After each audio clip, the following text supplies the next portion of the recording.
Hello, hello, what's up guys? Nandito na naman si Bagong TV guys. Pag-uusapan lang natin itong balita galing sa Inquirer.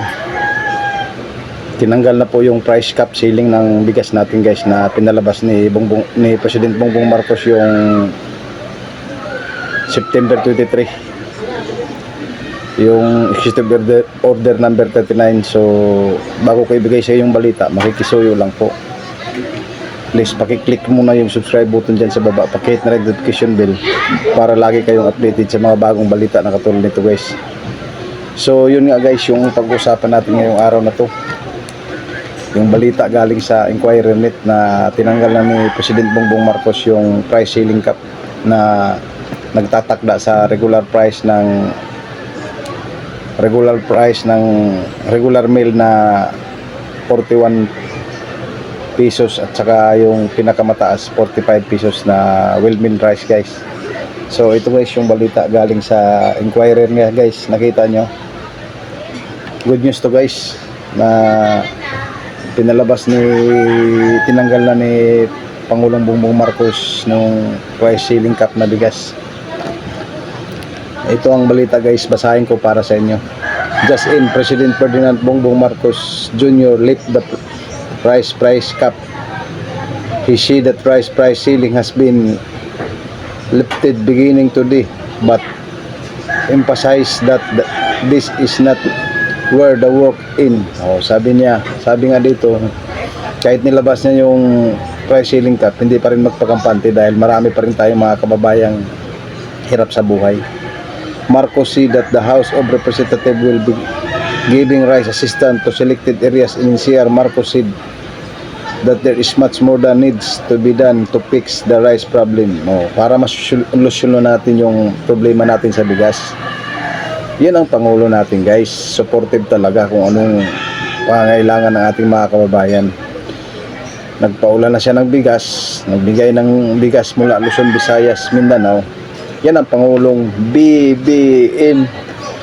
So yung mga anti-Marcos dyan, anong masasabi nyo? Baka naman may masabi pa kayo. Ginagawa na ng lahat ng ating Pangulo.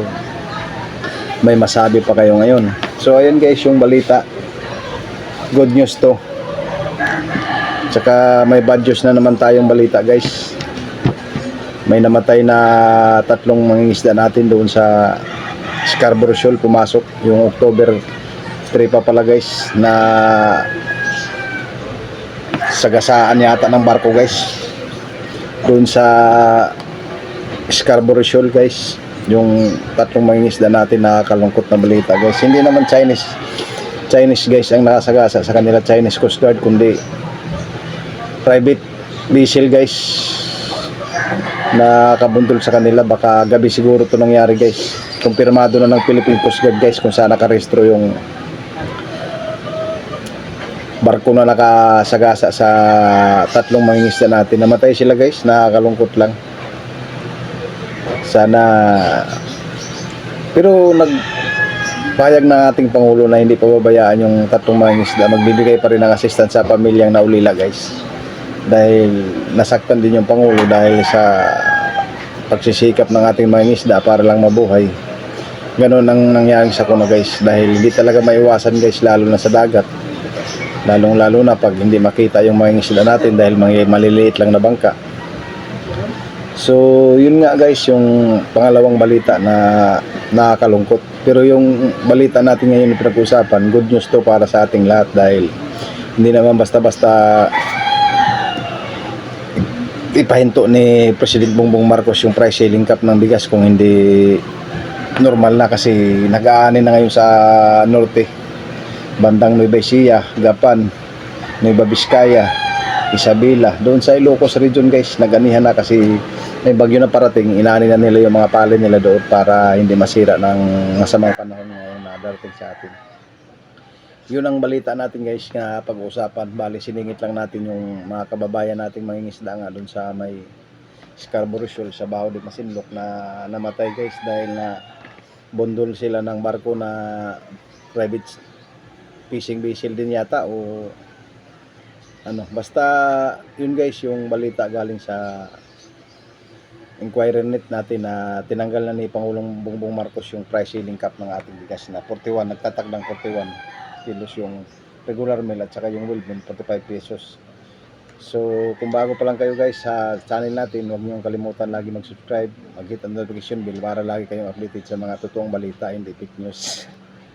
So ayan guys, so nakikita nyo, yun yung balita galing sa Inquirer. Breaking news to guys, dahil magandang balita to dahil tinanggal na nga. So hindi naman basta-basta tanggalin niya ng Pangulo kung hindi tayo nakarecover na sa kakulangan ng bigas. Siguro marami ng bigas na dumagsa sa atin, kaya tinanggal na niya dahil nag-meeting sila yung guys na mga cabinet secretary niya sa agriculture sector kung paano ang gagawin. So hanggang dito na lang yung update natin sa balita guys. Magandang ito, kahit nagbibigay yung Pangulo ngayon ng bigas sa City of Taguig, tuloy-tuloy pa rin yung pamahagi ni Pangulong Ferdinand Marcos sa pamahagi ng bigas sa mga kababayan nating membro ng Perpis guys. Kahit paano tustusan man yung kahirapan ng ating mga kababayan guys. Kasi yung mga smuggler na bigas, talagang titigil na yung mga smuggler sa ating bansa guys, dahil hindi talaga titigil ang gobyerno kung hindi sila mapuksa dito, lalong lalo na yung mga hoarder nag-hold ng mga bigas natin guys, hindi pinapalabas sa mga warehouse nila.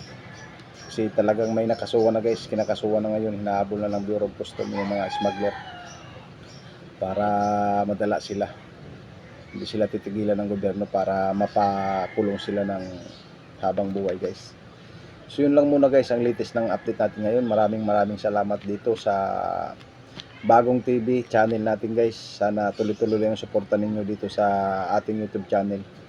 Huwag laging makalimutan mag-likes, mag-comment para sa susunod update natin ng videos ma-shoutout ko naman kayo guys. So yun nga guys, yung latest ng balita, tinanggal na ng Pangulo yung price ceiling cap ng bigas natin. Maganda ito para sa ating lahat, para sa ating mga mamayang negosyante, kahit pa paano makabawi man. Huwag lang sana ng taasan pa masyado kasi marami na tayong supply ng bigas dito sa ating bansa guys. So yun lang guys, huwag niyong kalimutan magsuporta dito sa YouTube channel natin. Maraming salamat. Bye bye.